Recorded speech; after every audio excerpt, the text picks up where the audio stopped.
nom du Père, et du Fils, et du Saint-Esprit. Amen. Esprit de sagesse, présidez à toutes mes pensées, paroles et actions. Esprit d'intelligence, éclairez-moi, enseignez-moi. Esprit de conseil, dirigez mon inexpérience. Esprit de force, fortifiez ma faiblesse. Esprit de science, dissipez mon ignorance. Esprit de piété, faites-moi persévérer dans la bonne voie. Esprit de crainte, délivrez-moi de tout mal. Esprit de paix, donnez-moi votre paix. Amen. Évangile de Jésus-Christ selon Saint Jean. En ce temps-là, Jésus disait à ceux des Juifs qui croyaient en lui, « Si vous demeurez fidèles à ma parole, vous êtes vraiment mes disciples. Alors vous connaîtrez la vérité, et la vérité vous rendra libres. » Ils lui répliquèrent, « Nous sommes la descendance d'Abraham, et nous n'avons jamais été les esclaves de personne. Comment peux-tu dire, vous deviendrez libres ?» Jésus leur répondit, « Amen, amen, je vous le dis, qui commet le péché est esclave du péché. L'esclave ne demeure pas pour toujours dans la maison. Le Fils, lui, y demeure pour toujours. Si donc le Fils vous rend libre, réellement vous serez libre. Je sais bien que vous êtes la descendance d'Abraham, et pourtant vous cherchez à me tuer, parce que ma parole ne trouve pas sa place en vous.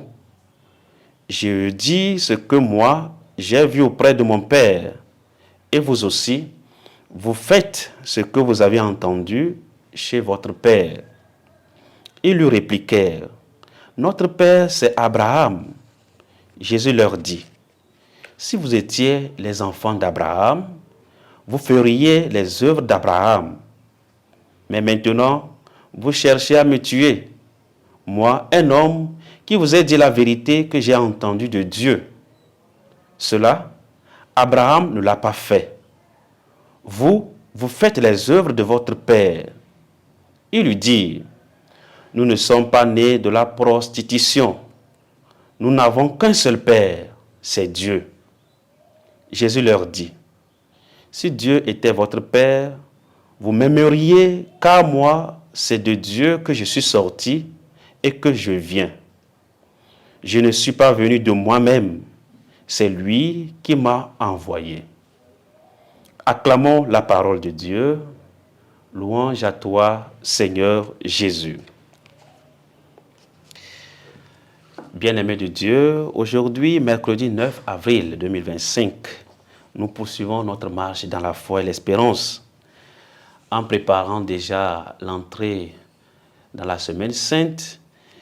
On complote pour donc mettre à mort Jésus. Mais nous suivons bien ce dialogue intéressant entre Jésus et ceux-là qui complotent contre sa vie. Dans l'évangile d'aujourd'hui, Jésus invite ceux qui croient en lui à rester fidèles à sa parole. Si vous demeurez fidèles à ma parole, vous êtes vraiment mes disciples.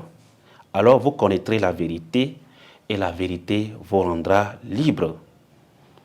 Frères et sœurs en Christ, la condition sine qua non pour devenir disciple du Christ, c'est la fidélité au commandement du Seigneur.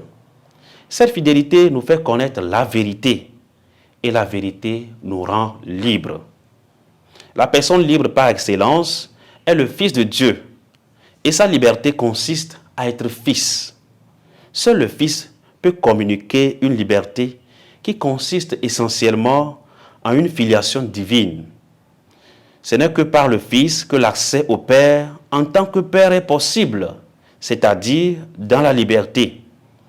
Être et de se savoir fils dans le Fils, fils du Père, pouvoir être dans la maison du Père pour toujours. Chers frères et sœurs en Christ, avec sa révélation, qui est la vérité, Jésus vient libérer de l'esclavage. Mais il se heurte à la résistance et aux intentions criminelles de ses compatriotes qui ne correspondent pas à la descendance d'Abraham. Malgré le fait que ceux-ci affirment « Notre Père, c'est Abraham » ou encore « Nous n'avons qu'un seul Père, c'est Dieu », ils ignorent que Jésus est le Fils de Dieu, l'envoyé de Dieu, celui-là même qu'ils cherchent à tuer pour leur avoir dit la vérité entendue de son Père. Chers frères et sœurs en Christ, l'évangile de ce jour nous invite alors à une connaissance plus profonde de la personne de Jésus. Si nous sommes vraiment les disciples du Christ, nous sommes invités à garder ses commandements. Et c'est dans la fidélité aux commandements du Seigneur que nous connaissons la vérité et cette vérité nous rend libres. Jésus qui est le chemin, la vérité et la vie, qui nous donne la grâce de vivre et de le suivre maintenant et pour les siècles des siècles, au nom du Père et du Fils et du Saint-Esprit. Amen.